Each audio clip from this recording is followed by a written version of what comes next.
Hello, hello, hello, and welcome to this episode of the Gettin Creative podcast in collaboration with the National Youth Theatre with me, your host, Shakira Newton. Gettin Creative is a podcast where we'll be chatting to folk from all creative industries, finding out where they got started, where they've been, where they're going, and getting some advice on how you can get started on that journey too. Now, as many of you may know, I'm a big fan of the theatre. From the performance itself to the snacks at the interval, I believe that going to see a show at the theatre is a completely captivating experience. And as much as we can thank the acting, writing and directing for this, we also owe a lot of thanks to the creatives that we don't see. The likes of today's guest, award-winning lighting designer, Jessica Honghanyan. Hi Jessica, how are you doing? Hi, I'm really well, thank you. How are you? I'm good, thank you. Good. How's COVID life treating you? Oh, all right. I think when it was the start of lockdown, it was kind of like, what is going on? What? Because usually it's just like it's going from one show to another, and it's quite busy, and then you kind of have a moment to stand still. And I was like, oh, this is strange. Okay, but going with it. But yeah, I've been okay. How has it been for you? Yeah, it's very similar, very full on, being in the midst of second year of drama school, and then like 2 weeks before the end of term, we get told that everyone's got to leave the campus and like no one's allowed back because of COVID and stuff. So it was really odd then doing a third term online, completely online, and doing a Shakespeare online, which was mad. But I feel like now that I feel like I'm coming out the end of it, even though none of us know when it's going to end. I've got to a point where I'm getting used to it and starting to realise that actually it was the break that I needed, because I'm not very good at giving myself breaks. That is, yeah. I feel the same as you on that, yeah. And I guess it's that reflection of also looking back at a time before COVID and going, all right, I don't think I want to be that hectic. Or just to think about yourself and to think about like also you're allowed to have a social life or like spend time with your family, like, you know, make more of an effort on that kind of end. So I'm not gonna lie, I was quite bad at going, oh, but I've got work, I've got to go and do that. And yeah, I guess this time has kind of made me think anyways, I need to take more time out for my friends and my family also, which is really important. Yeah, it's definitely, I think it's nice as well because it's kind of like you only are seeing the people who really matter, which it sounds quite bad, but you know, before you'd kind of, well, I'm someone who gets a really bad FOMO. So whoever would ask me to do something, I'm like, yeah, God, that sounds so good, that sounds so fun, I'm going to come. And now I've got to a point this year where I've only seen the people who I could see or was allowed to see, and really invested more time into those relationships. And I think that's been a really lovely takeaway from me as well. Yeah, that's so true. It's really important. I guess it's made us all kind of think our time is actually really valuable, and what we kind of do with it is we're also in control of that. We don't have to always feel like we're not in control of, you know, our own time and what we choose to spend it on. Yeah, definitely. Well, so obviously we got you on the show today because, as we said in the intro, we want to speak to creative people from all industries and shine a spotlight on the people who help push along the shows and make the shows as fantastic as they are. I wanted to talk a bit about what a lighting designer does. If you could tell the audience what it is you do in your profession.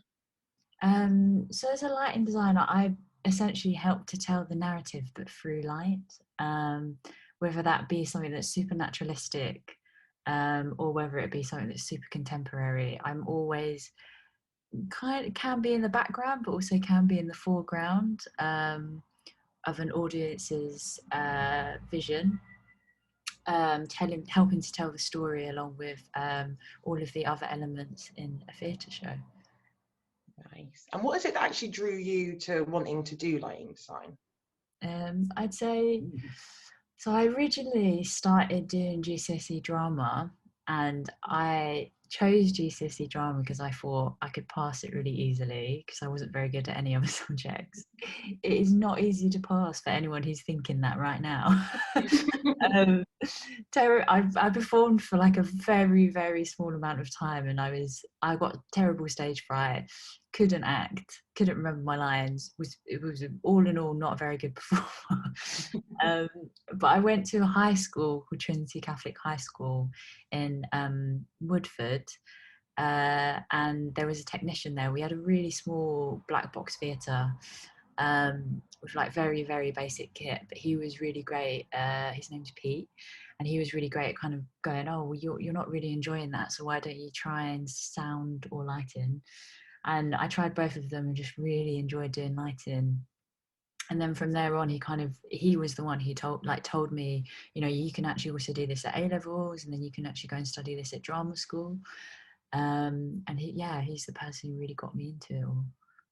That's amazing, and it's really interesting that you say, you know, that's something that you can specifically study at A level and at drama school. So I think that's where sometimes the backstage are unable to get as much interest in jobs as the front of the stage and, you know, doing the acting and directing and the writing part, because no one really speaks about it to that degree. You know, when you are a young performer like myself, I did GCSE drama. I knew that I wanted to be an actor and a performer, and I knew that to do that I could go to college and I could do acting or musical theatre, and I knew from that point on I could then go to drama school and do that.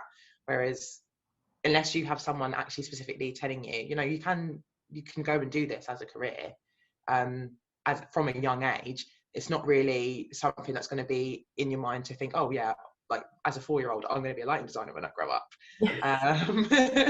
Which is why I really wanted to have you on the podcast, because hopefully there's some young people listening to this and who are, you know, interested in the similar things that you are into and think, actually, do you know what? I want to do that. That sounds like a really good idea. So you studied at Rose Bruford, right? Yeah. How was that?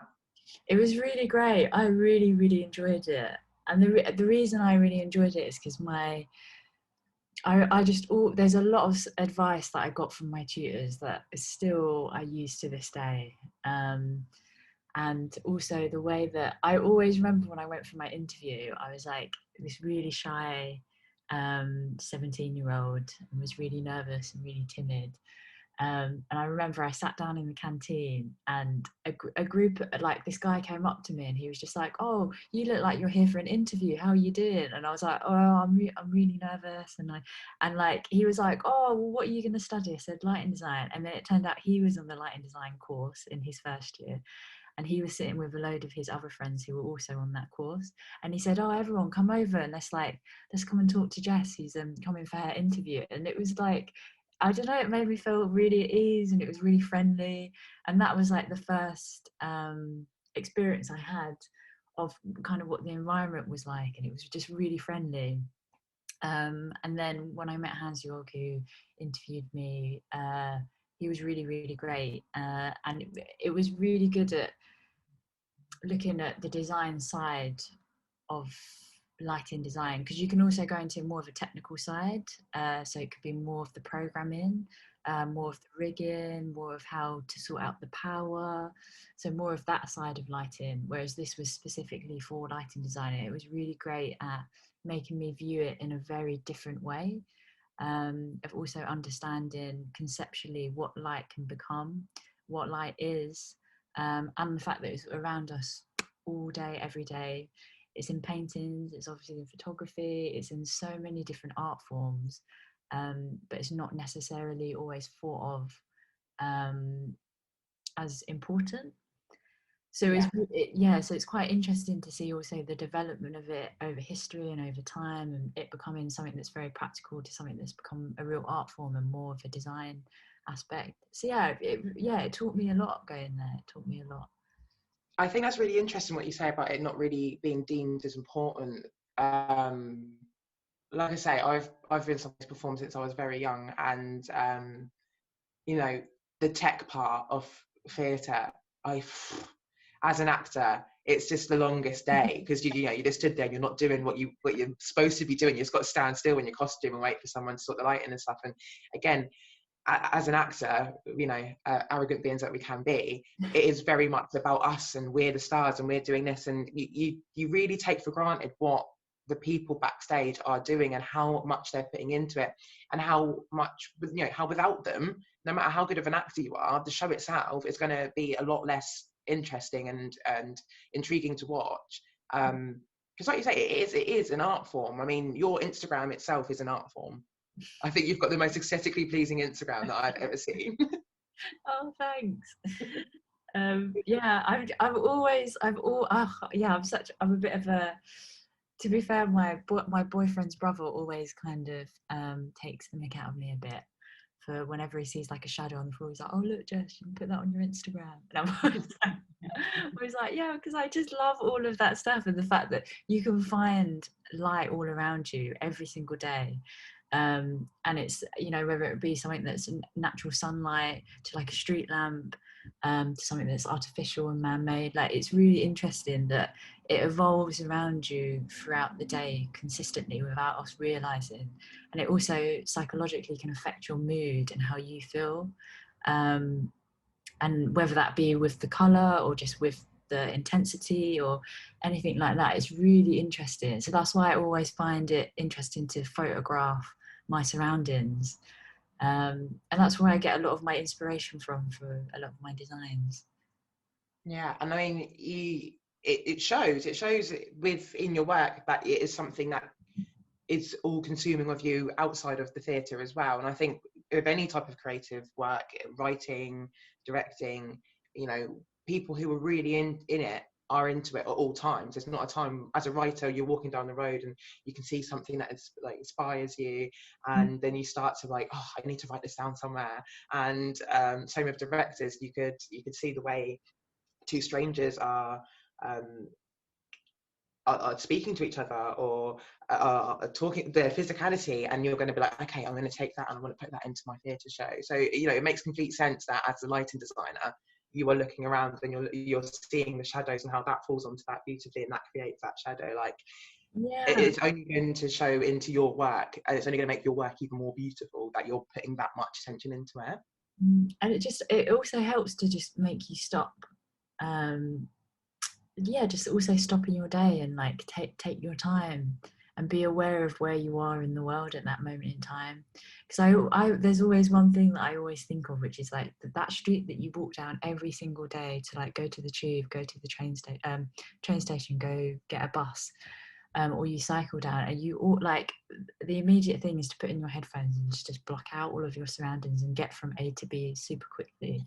But even though you can do that journey 1,000 times in your life, if you just like stop and also take it in at different points in the day, you can think about how you're responding to that, and like, how does this surrounding right now make me feel? Like, there's always something beautiful that's around you all the time, and I think it's really nice to take that in, to take the time for it.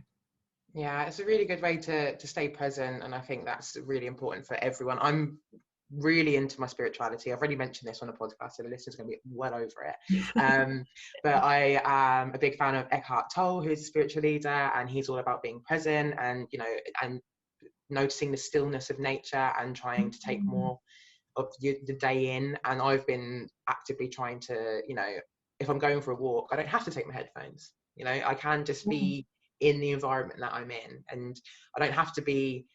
I found myself walking places, listening to a podcast and on Instagram at the same time. And I'll probably be walking my dog. I'm not giving my dog any attention, and I'm not taking in any of my surroundings. And it's just such a classic nowadays societal thing that you do, is you distract yourself with everything, when actually there is so much beauty and peace to be found around you.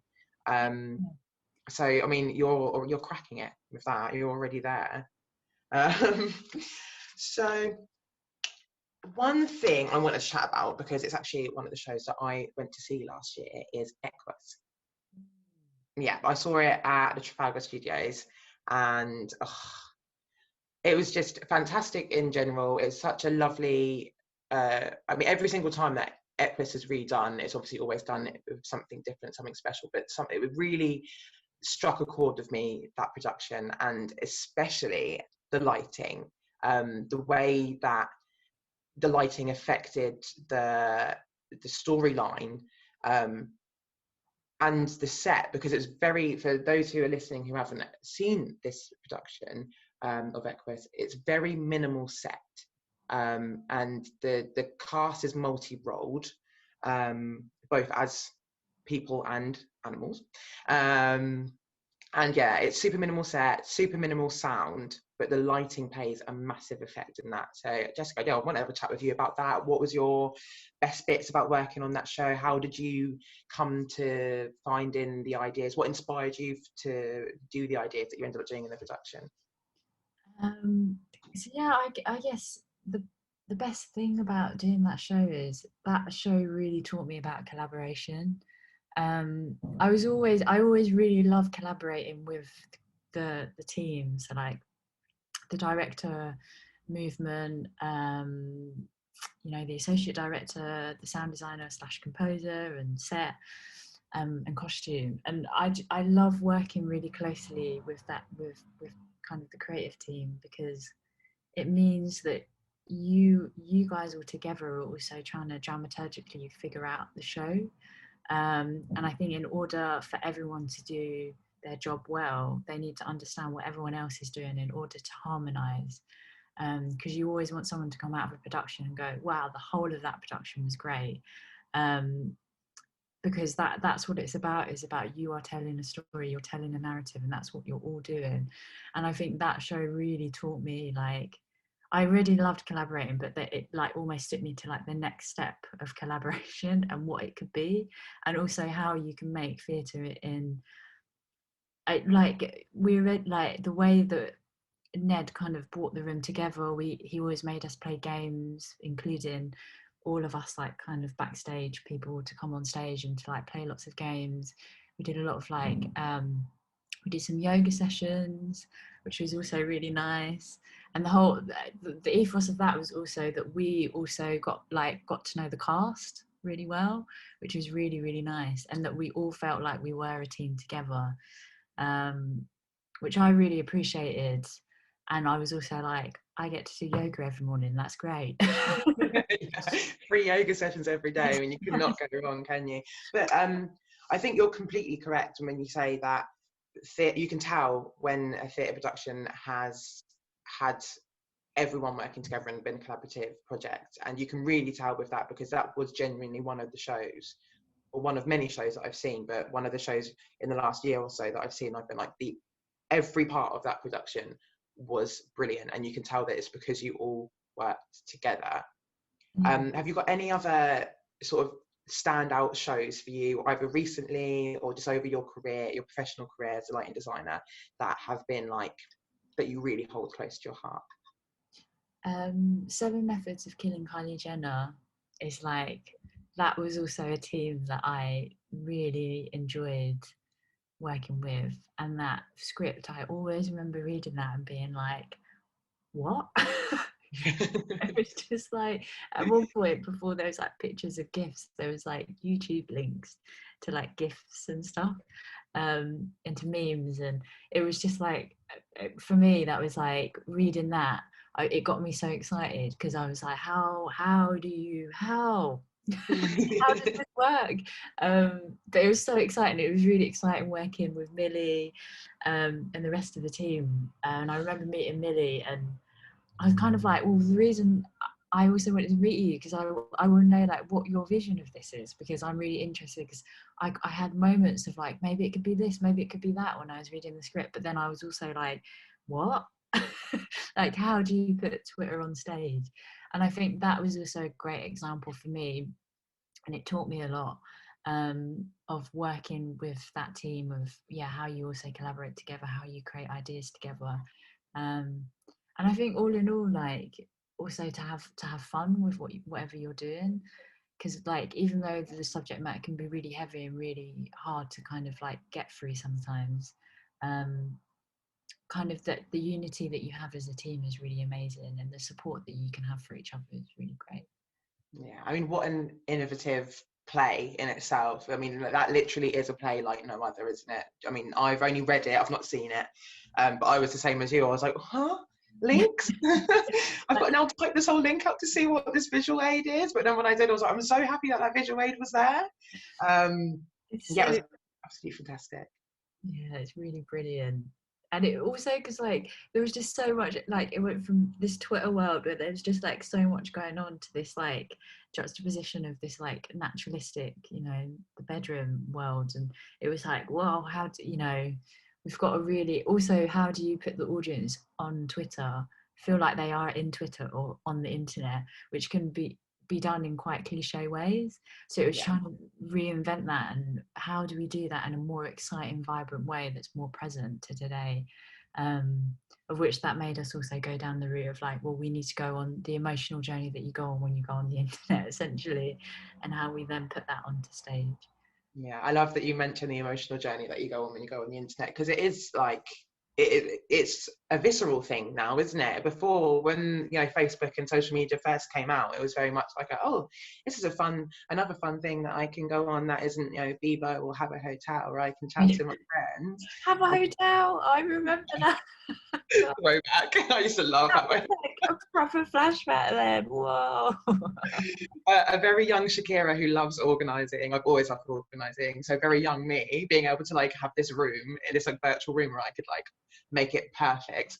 Yeah, I was addicted. So the Facebook came around and I was kind of like, oh, this is cool. Like, and on Facebook it comes up with your memories. And I've literally spent this last 365 days literally only going on Facebook for the memories, so I can go and delete my old cringy statuses from 2008 when I literally like everyone needed to know what I was doing, like is in the kitchen, smiley face. That's the same as me. Going to the cinema, smiley emoji. It's so useless. It's like going to the shop to get a chocolate bar. Does anyone want anything? And it's like, why? Yeah, so you're actually going to go walk 15 minutes out of the way to your friend's house to bring them. And then it's gone from that, and then now it's kind of like, I mean, obviously there's been studies that people literally have the same reactions to like drug addictions as they do to their phone. I've had to put a time limit on my phone. I only do an hour and a half a day across the social medias, because who needs more than that in general? Yeah, it's so true. Have you watched this is so off topic, but have you watched The Social Dilemma? And no, I'm holding out for it. I'm not ready to be slapped in the face with the truth yet. It's really like I like, it's really pretty, it's really quite scary. Yeah, well, we did a show with NYT last year called F Off, and it was about Mark Zuckerberg and stealing data and that kind of the online crime, and we did a lot of research of that, and I remember just being completely freaked out from that. I've spoken to a few people on the cast and they've actually seen Social Dilemma, and they're like, you're about to be like 10 times more freaked out as you were last year. And I'm just like, oh, okay. But no, that's definitely on my list of things to watch.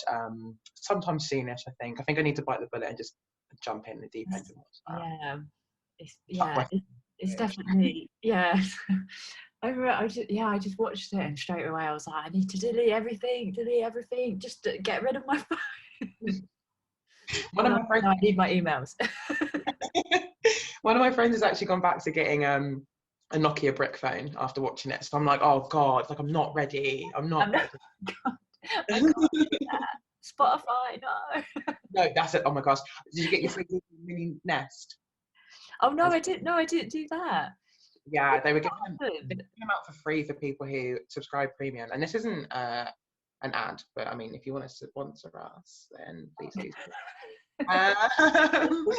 Yeah, we got a free Google Mini Nest, and like I've only put it on once, and I've turned the microphone off because I am just so terrified of like, I've watched too many like Black Mirror episodes, and there was an episode of The Simpsons when I was a kid where they could only use things in the house by using like an Alexa type thing, and then it ends up like taking over the house and trying to murder them. It was one of the Halloween horror ones, and that's just stuck with me, and now I'm scared of technology. So well, I'm also with you on that. I've also become really weird about like cybersecurity.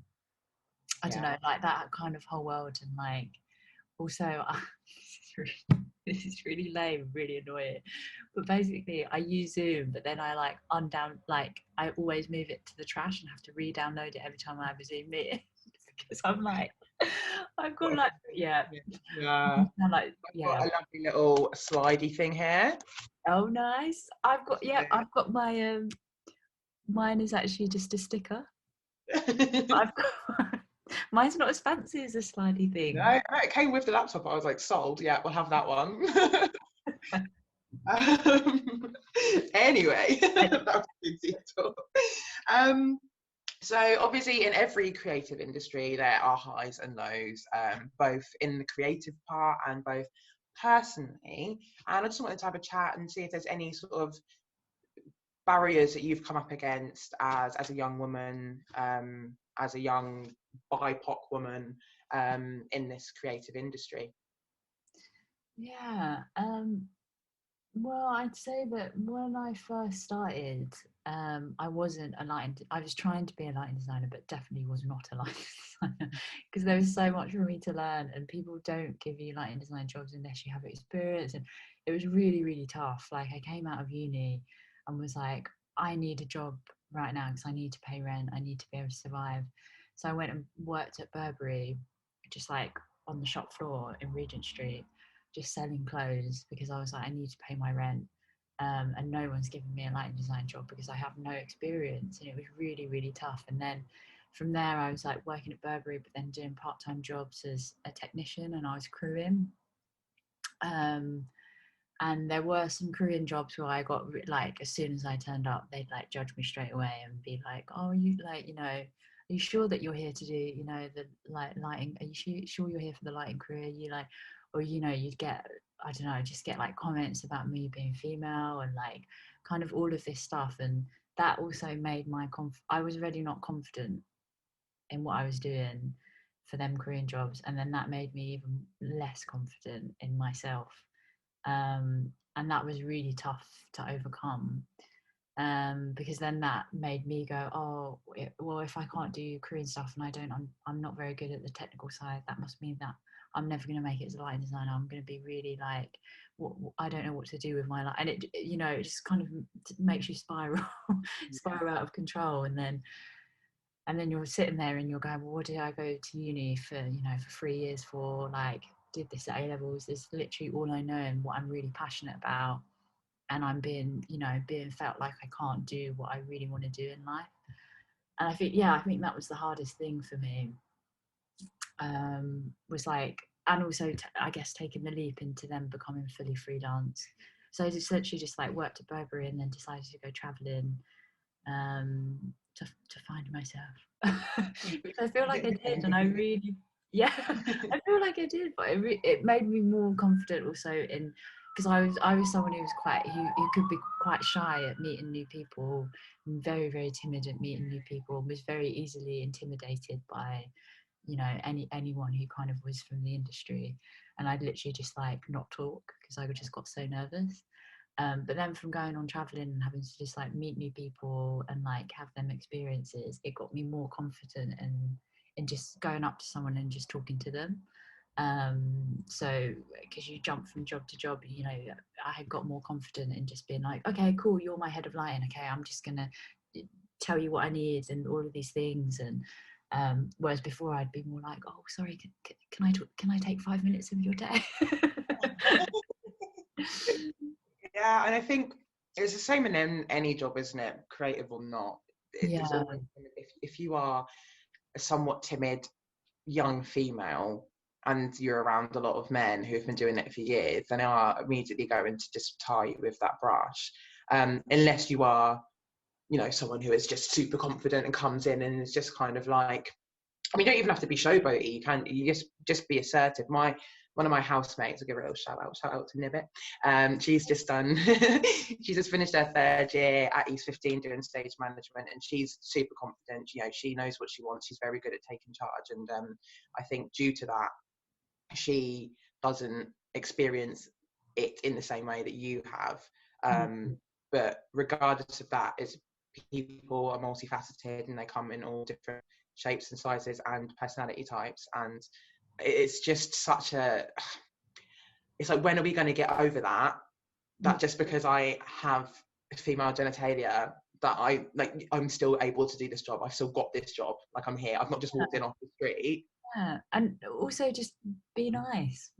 Yeah, everyone, like, yeah, like, it's my first day, stop being like, don't be nasty. I was like, and it was just that thing of like, I know that you're trying to be really intimidating towards me to assert your authority, but like, I'm just someone, like, I'm no one to try and, I don't know. For me, it was just like, yeah, it was just, it was something that was really frustrating, and I've never been someone who's been really like, or like assertive or authoritative with like my presence in a room.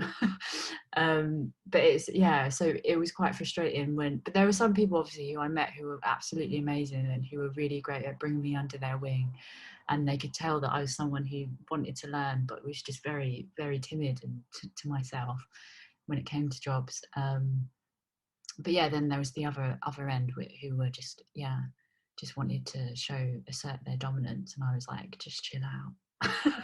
Yeah, like, I've still got the skills, and I'm guessing at this point, with how fantastically you're going with your career and the upward trajectory that you were on, now your work is starting to speak for you, which, you know, in itself, it means you don't have to, as great as it is that you found yourself and you're now more of a confident person, it's not like you have to now tell yourself, I have to be like assertive and dominant, because you're kind of like, it's me, it's Yeah, just all the stuff I've done, so listen to me.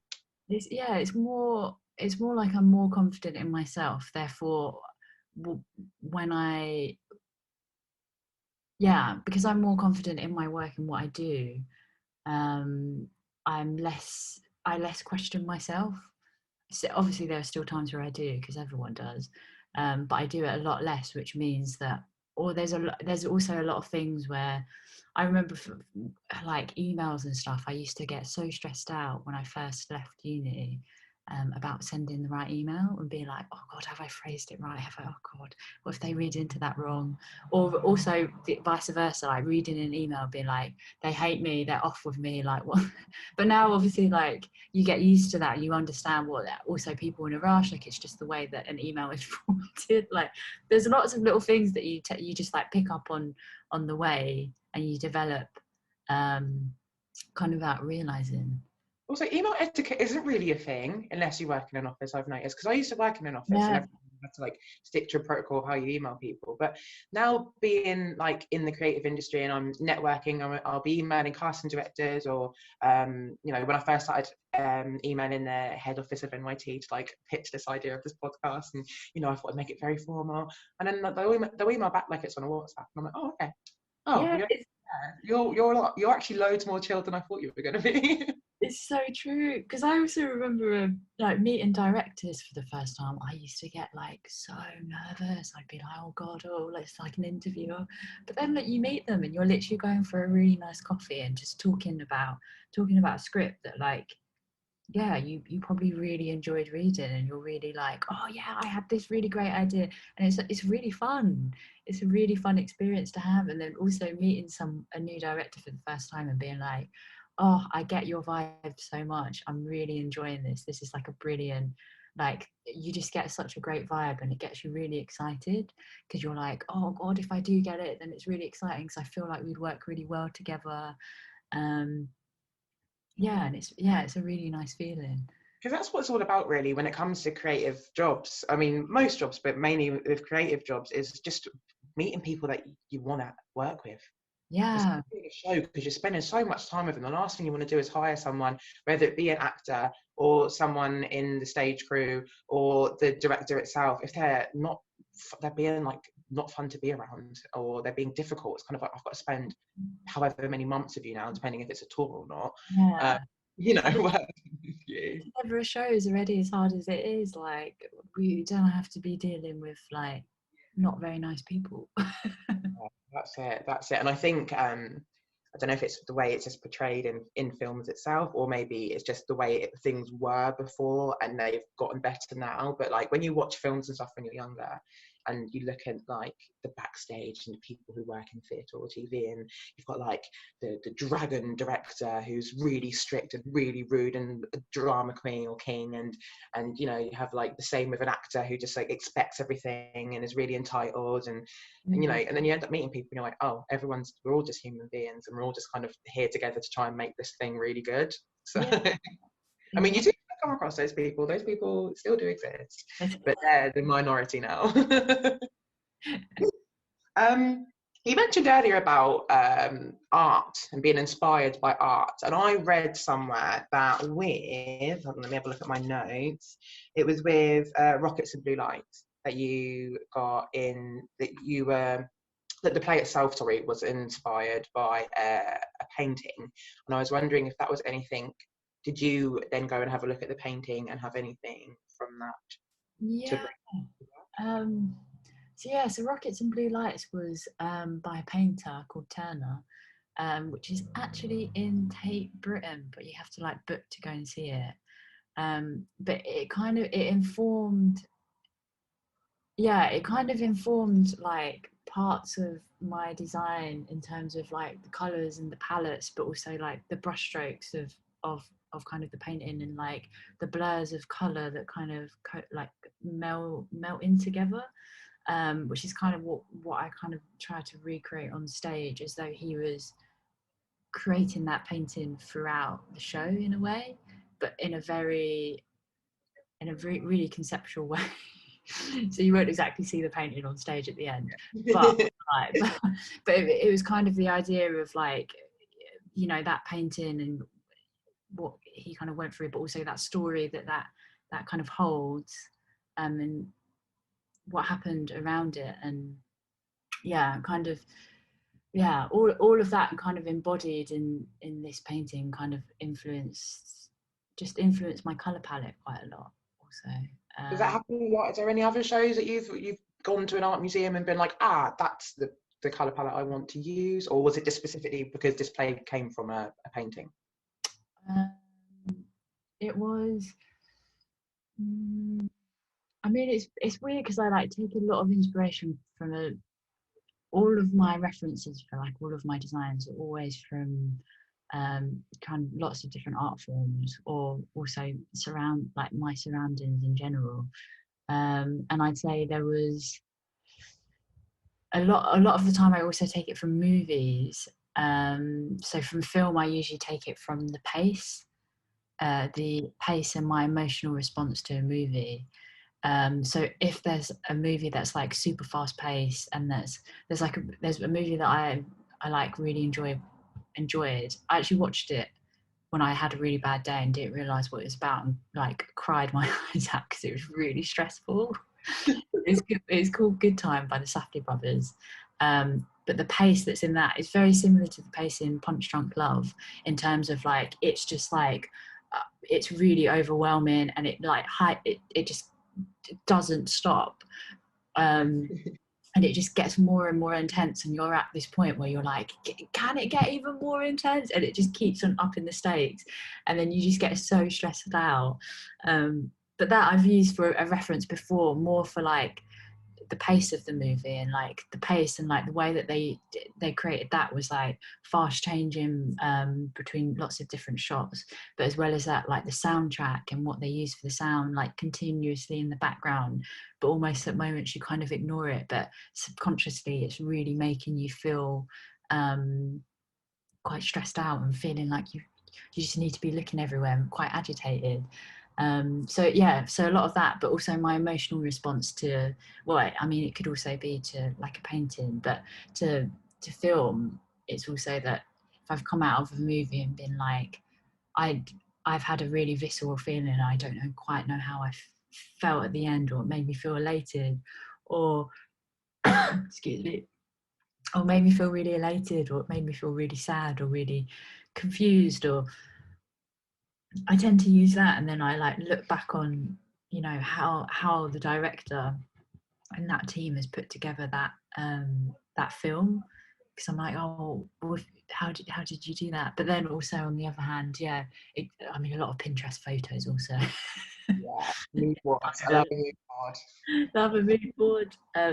So yeah, I've got so many Pinterest boards for all of past shows that I've been involved in.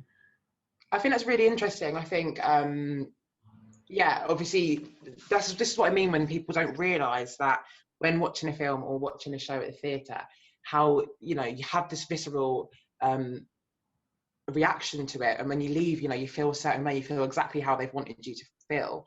And I don't know, it's very easy to assume it's because that monologue that was at the end, it was so good, or because the way this was written, or the way the director did this, which I'm sure it is, all of those things, but also it's the lighting and the sound as well. And I wanted to speak to you about how would you use lighting to sort of guide an audience's mood?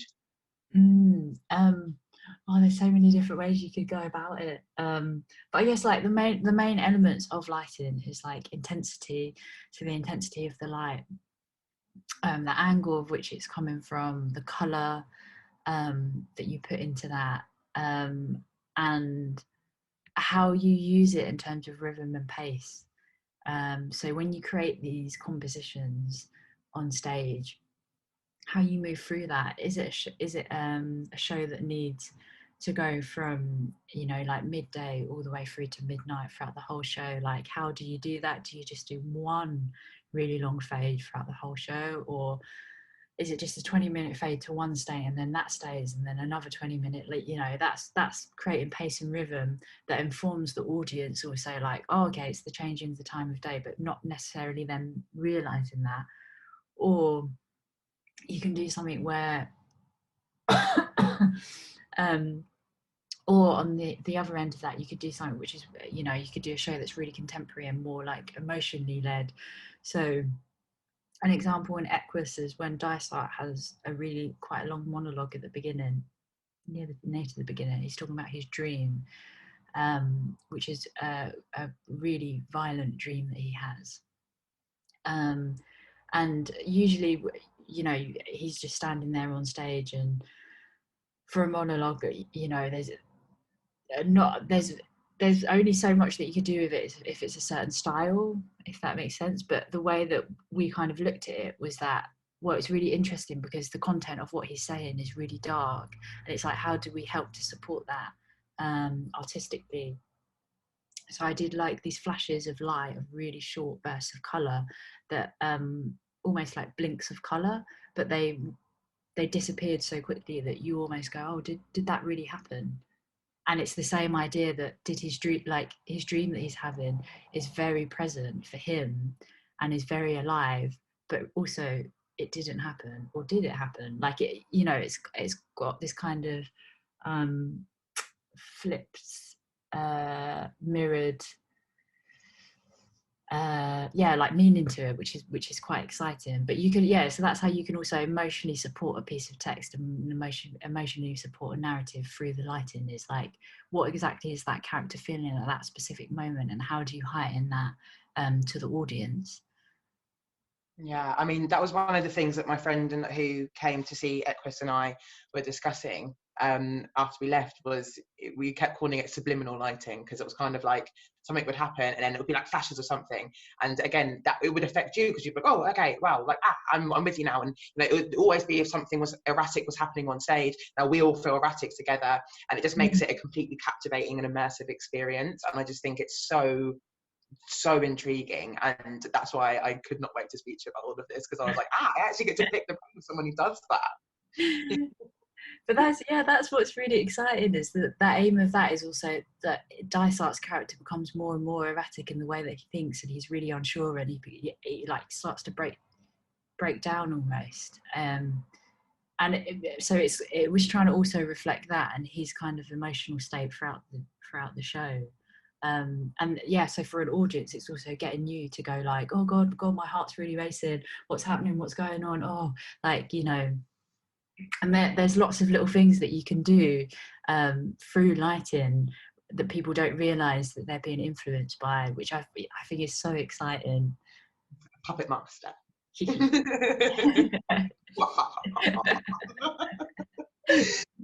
So how do you go from page to stage in a very simplistic way? Tell us, how would you go from giving the script and then going, okay, this is the end product? So I guess the first thing I do is like, obviously read the script, and then when I first read it, I always try and just intake, and not try to analyze straight away, because obviously you can get bogged down in like little teeny tiny details. So I guess it's kind of looking at the overall and kind of what your first response to it is. Because sometimes I read something and for one moment I'll go, oh, this reminds me of this, and then I'll just write it down quickly. But I won't feel like I have to do that, because I feel like then you pressure yourself into that when you don't, just it needs to be quite organic in how you respond to something. So yeah, kind of that, and then like starting to meeting with the director is the first port of call, and having a discussion also with their thoughts and what they think of the script. And because all of us we all come from different backgrounds, and we've all got different life experiences, so it means that sometimes when you read a script and someone else reads it, you can interpret it in very different ways or from very different perspectives. And you can think one thing about a character and someone else will be like, oh, well, I actually think opposite. I thought they were really, really nice. But that's all just, and that's interesting to then dissect with a team, like, oh, but why is that? Did you think, oh, so that means some people could interpret that like this. Okay, that's quite interesting, because then that means that the character is more than just what we thought on the surface. So it's really interesting, because I enjoy personally also to dig into the development of a character's journey, and that's for me also, like going into rehearsals. A lot is really important, because I feel like if a show develops in rehearsals, when as soon as you guys are in the room and you're able to have a play with it and to experiment with it, it means that it starts to develop, it starts to find its feet. And in order for me to do my job properly, I need to understand why that's developing into what it is, the reasons behind that, and also to understand that in order to create a good design that does it justice, essentially. So for me, yeah, being in rehearsals as much as I can, always always checking in and talking creatively about everyone's ideas. Of course, having a Pinterest board is really great. And just like references from YouTube or anything that you can find, I think is always really good. And I think also one of the things that I always try and do is like to never. It's really hard to do this, but to not just be like, okay, I've seen a run through, okay, I've got the ideas in my head, but to let yourself to constantly invent and to create. So even if it's to the very last minute of it being in a technical lockdown for a show, don't be afraid to constantly be creating and reinventing what you have in your piece. If you feel like that's something that's really important, push it. Don't ever become like, for me, I always say, don't ever become relaxed in whatever you've created. Even when you're in like preview 4, like never feel like, okay, my job's done. Like it's not done until it's an actual technical lockdown. But yeah, I guess that's kind of the process. And obviously going into tech, so throughout the whole of rehearsals, I'll be coming in like talking to the whole team like creatively about what everyone's thinking also, and also on top of doing that, doing my rig plan, which is so essentially you get given like a ground plan of the theatre where all of the light and bars are, and you have to decide like what kit that you want in there and whereabouts on the rig plan you need it, and kind of what angles, and all of the really boring but very important technical stuff.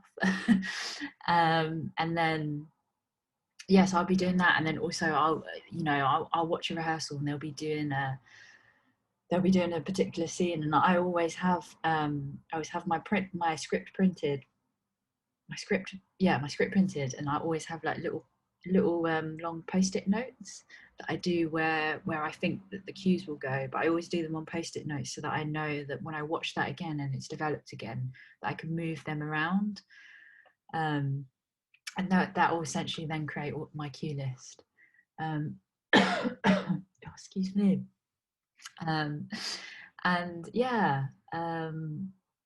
and then from there on, then we'll kind of get into tech, and but I always try and give all of my cues to the DSM, deputy stage manager, also beforehand. And yeah, kind of get into tech and get into the swing of things. And I always find that the first like 2 hours of tech always go painfully really slow. And it's because it's so nerve-wracking, because you also, the first few hours is where you find out if what you've done, I think for everyone, if what everyone's done is actually the right thing. And you can tell that within the first few hours of tech. And also um trying to understand the room, and also creatively how you communicate together in a tech is really important. And you find that throughout the process, but in a tech it's like real crunch time, and you start to really figure out how each other talk to each other, how you creatively all work together. And that's really really great. And then also first preview for me, I always remember my friend, he used to be a stage manager, who was an amazing stage manager, but she said to me, she was like, oh, but all you guys need to do is just watch, preview one, like surely it's not really that stressful for you. And I was literally like, it's so stressful. Like I always feel like I'm gonna throw up when I watch preview one, because I'm so nervous, because it's when everything comes together, um, and you figure out if what you've all created is the right is right for the show, right tonally, right narratively, dramaturgically, everything. And after that first preview's done, you either go, okay, we're on the right path, but then also you can have that moment of like, okay, we definitely have to like change everything, and there's lots of different things that like design wise just doesn't work, or like the lighting language just isn't there.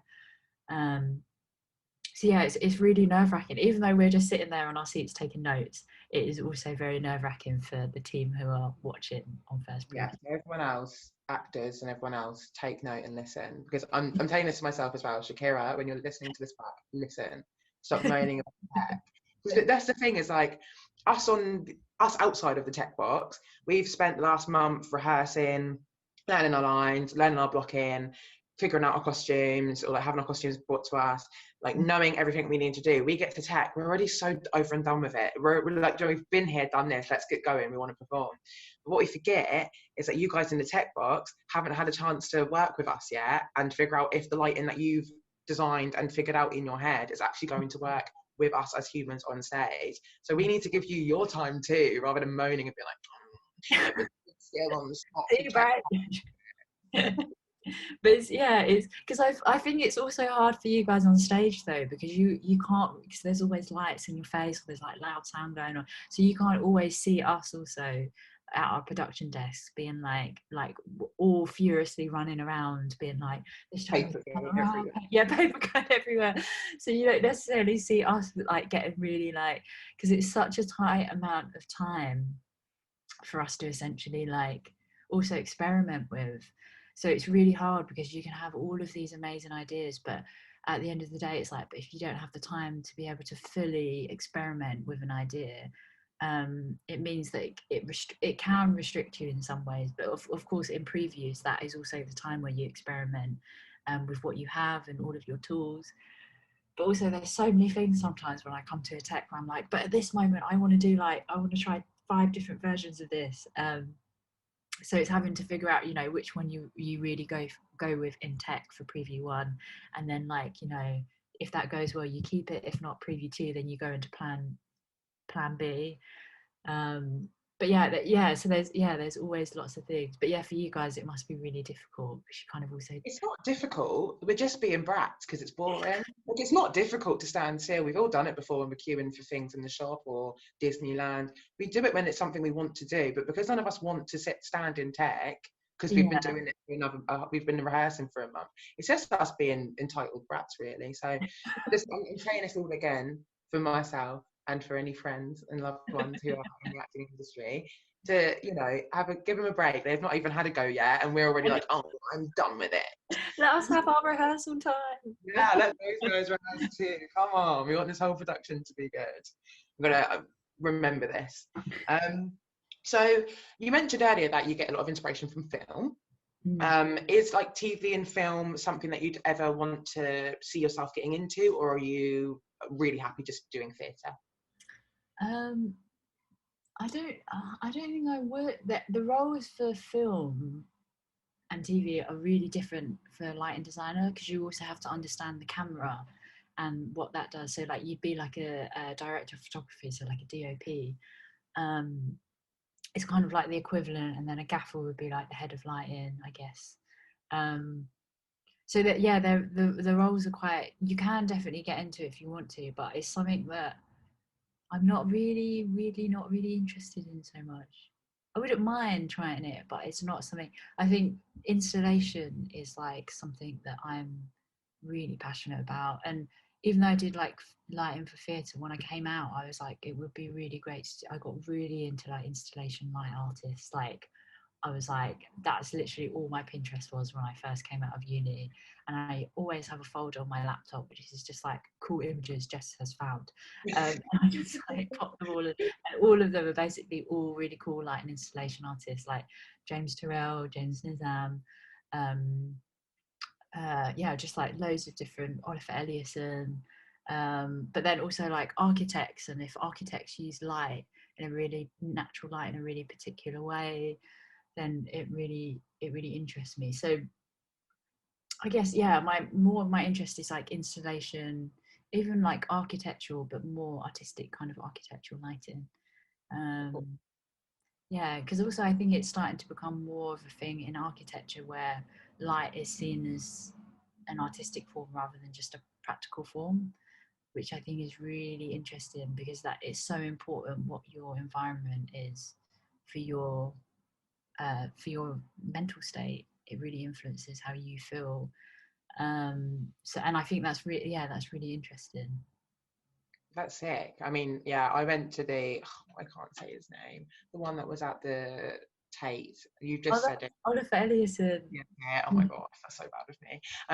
But yeah, I went to that with my partner, and I had the best time. And I just love anything immersive anyway. But yeah, that's something that's always interested me. I watched a video once when I was a bit younger of, it was just like a model was just sat on a chair and a light was spinning around her head, and the different ways that she turned into different human beings. It looked like she had a completely different face, the different ways that the light hit her. So any kind of art that uses light, which is usually deemed as practicality, but in an artistic form, I just think is so fascinating. So if you have any exhibitions, hit me up. I'm coming. You've also just joined the board of trustees at the National Youth Theatre. Congratulations. Oh, thank you very much. So what does that even entail? Because I have no idea. Well, it's really exciting, because it's essentially being on the board is, so we'll have like meetings together as as trustees, and we'll go through like we'll kind of go through the things that are happening within National Youth Theatre that are developing, if there's new ideas, so we'll look at that, and we'll also have input into that and how that's kind of growing, and making sure that kind of sticking to the ethos of what National Youth Theatre is all about, and then also kind of looking at all of the financials also of the charity.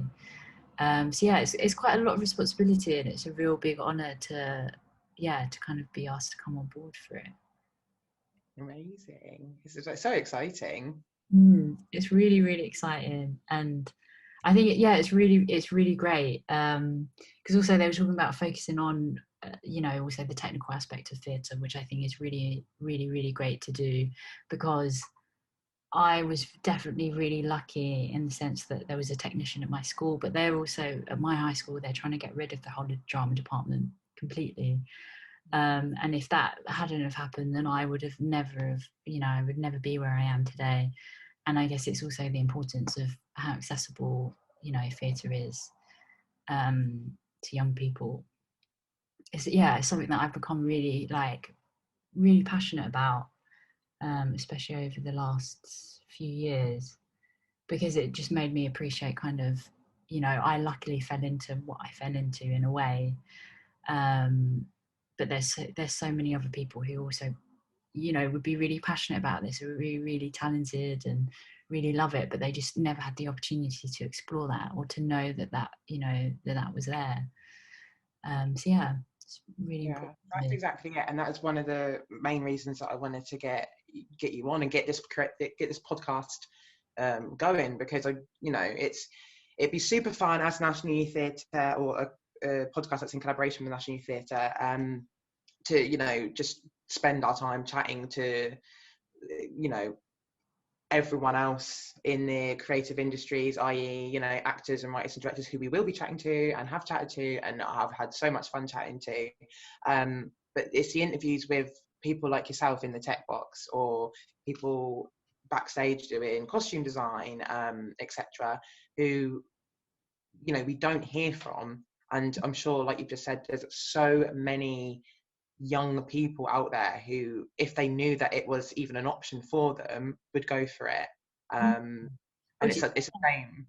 Yeah, just for them to also try it, and to know that that's a possibility. Because I think the thing about like my experience is that I also went to a school where I was always told, like, you're not academic. I was never good at science, English or maths. Like, I was always told that. And I was literally like, well, I don't understand what I'm good at. Like, I'm not very good at drawing. I'm not really good at art. Like, I'm not, and those subjects are obviously also really important, but also to also know that that's not all that you can do in life when you're in primary school and high school, which is essentially, because you've been doing them subjects for such a long time, that's all you kind of think you are able to do. The way the curriculum is set out, obviously, is to put emphasis on those subjects, which is very important, and try and get the best grades you possibly can leaving school. But like you say, for the people who aren't very good at those and are being told you're not very good at those, it's very important to follow that up with, but you could be good with this. There are other options for you, which I think a lot of schools do fail to do. So hopefully, with the likes of this podcast and the internet being what it is these days, there should be hopefully more young people that are going, oh, okay, I've never even thought about that, let me give that a go and see if I like that. Or just like, let me look into that and see kind of what that's about. But yeah, and I think also, that's it's a really important thing. And I think like it gives, I don't know, it's given me also the hunger to learn. Since doing lighting design like professionally, it's made me really like, I just want to learn, and all of these different scripts that I read, all of the different narratives that I learn so much from them, and also from the people that I work with who are around me. And I feel like when I was in high school, that was really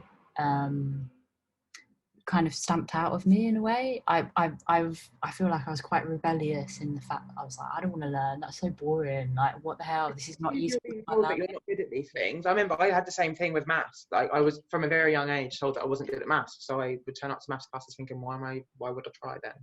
Yeah, because you're like, oh well, I've just kind of been told that I'm not very good at it. Like, parents' evening, like the teachers told my parents anyways that Jess is okay, but not really that great. She could improve some more. And it made me as a teenager go like, oh, well, screw this. I'm not going to bother, because obviously I'm not very good at it. And then you find that one thing eventually. And I mean, it's like you say, so fortunate that you had that teacher there that was into tech and told you that was an option. For me, it was my head of drama.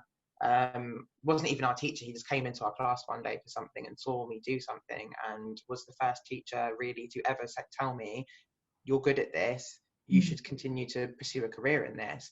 I just used to do drama for it was a fun class where I got to play pretend like I did when I was a kid. But actually having an adult be able to tell me, or to say to me, you're really good at this and you should pursue a career in this, without him saying that, then we wouldn't be having this conversation. I wouldn't be in this industry.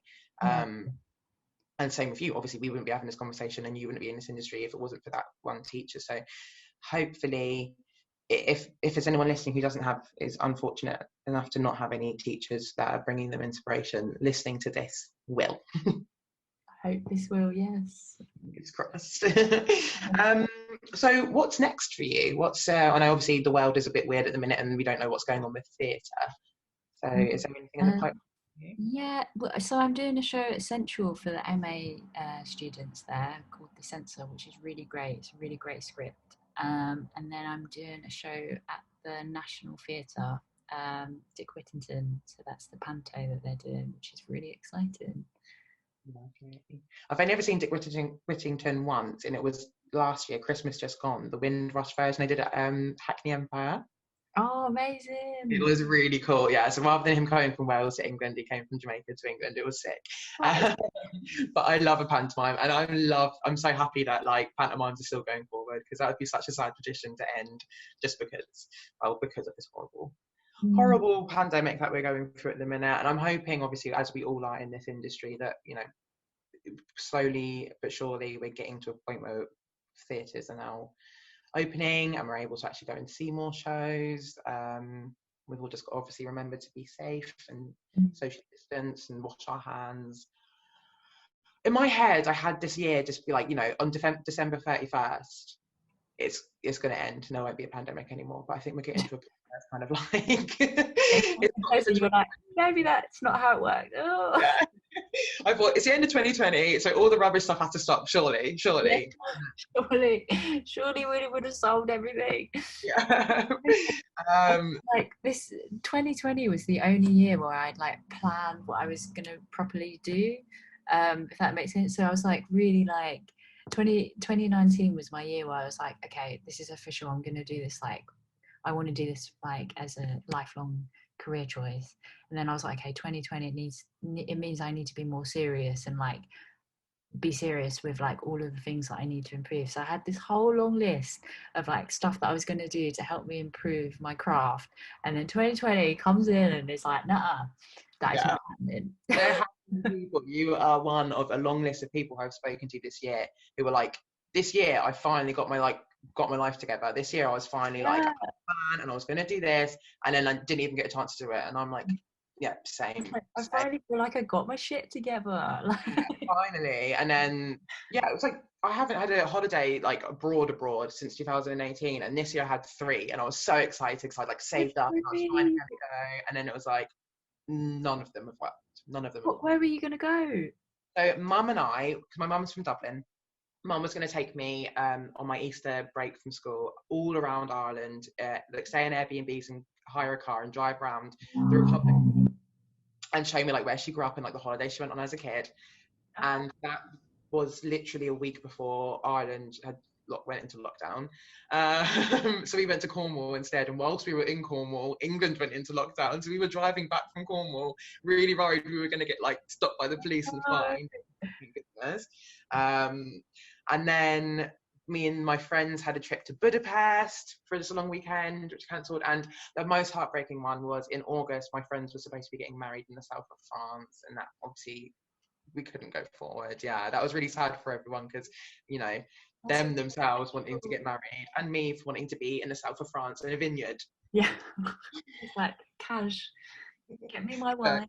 I moan, but I understand that obviously hundreds of thousands of people have lost their life this year. So I have literally me missing a holiday, but still being in good health and still being able to get on with my life as much as possible around the restrictions is a blessing. So I am very happy that, you know, the worst thing that's happened to me this year is not being able to go on holiday. It's a very first world problem. Did your friends get married though? Did they manage to get married? No, so hopefully next year. We're going to do a registry thing, but it's just the wedding restrictions.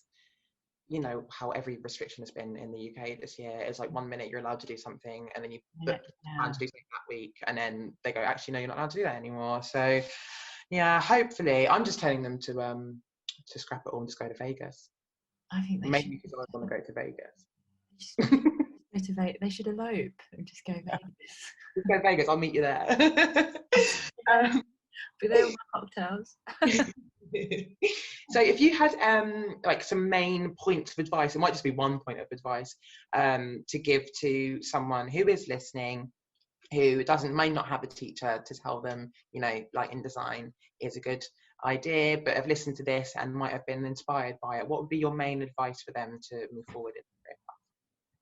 I would say if you want to learn more about it, if you contact a lighting designer, and you can go on the Associate of Lighting Designers website, the ALD, and there's like a list of loads of different designers. And I'd say, like, if you've never even seen a show, because I've grown up, like, I'd never got brought to any theatre shows because my parents, like, that's just, they're just not into that. They just, like, didn't find that interesting at all. So I didn't know anything like that. So if you're, you know, if someone out there is also in the same position, I'd say go on the ALD, and if any lighting designer, just pick any lighting designer and email them. And we're all a really friendly bunch of people. And no matter how, you know, whether they've just started or whether they're like really experienced and, like, you know, have loads and loads of shows under their belt, everyone will always email you back and will always be up for helping. So I'd say, like, if you are kind of interested in it but you don't really know, then just like go onto the website, check out lighting designer, and then if you want to drop them an email, just go on their website, drop them an email and ask, you know, say, oh, you know, can we just have like a Zoom conversation? Can we have a phone call? Because I just want to learn a bit more about lighting design. If that's like at the very start of your, you know, if there's someone out there who's listening to this who's like, oh, I'd be really interested, then do that. Also on Bite Size, GCSE Bite Size, there's like, you know, there's a little bit about lighting design and also about, you know, set and costume design, sound design, which is really great to kind of look at as a starting point. And for those who are on their work, you know, studying lighting design or on their way to becoming lighting designers, I'd always say, like, be brave in whatever you design in. No idea is too small, no idea is too big. And don't let anyone tell you that it, you know, it's you know, it's too big, because you can always, the whole thing about lighting that's amazing is that there is endless possibilities with it as a form. So always try and just experiment with it and never be scared to try an idea. There's times that I look back and I've not tried an idea because I've gone, oh no, that's too stupid, that won't work, or I've just doubted myself, or just been like, no, that's just like, that's too big, or that's whatever it was. And I really regret that. And if you try an idea and it fails, it's fine to fail. Because it's fine if you fail at that particular design or that particular part of your design. It's fine, you'll get up and you'll be able to kind of move on from that. So, and you'll also learn from that. You'll learn not to do it in that particular way, or there's always a good thing to come out of something, and to always find the silver lining. Nice. And if they want to find you on social media, or if you want them to find you, where would they find you? And if you don't want them to find you, just say, go away. You can find the only social media I have now is Instagram. So I'm Jessica.hhy. But yeah, that's It's the most aesthetically pleasing Instagram you'll ever see. Like, it was one of those ones I actually scrolled through a lot of it. Do you know what I mean? Like, some people's that go on, you have a look at the first bit on the grid, I was like, wow, I cannot stop. So yeah, if you like aesthetically pleasing things, definitely go and follow Jessica there. What we'll do on our Instagram, which I will plug in a second, is when this episode comes out, we will post, we'll do a post about the episode, and we will tag Jessica in it there as well, so you can find it there. So we wanted to make the podcast as accessible as possible. So if you or a friend of yours want to catch the closed captioned video version of this podcast, you can find it on the National Youth Theatre YouTube channel, which will be out at the exact same time that this recording is out. So head over there to find it. And to get onto our Instagram, you need to have a look at Gettin Creative Podcast. So that's at GETTINCREATIVE podcast. And then to get us on Twitter, it's at Gettin Creative Pod. That's all we've got time for today. Jessica, thank you so much for joining me. Thanks for having me. It was lovely. Yeah, thank you so much. Take care. Bye.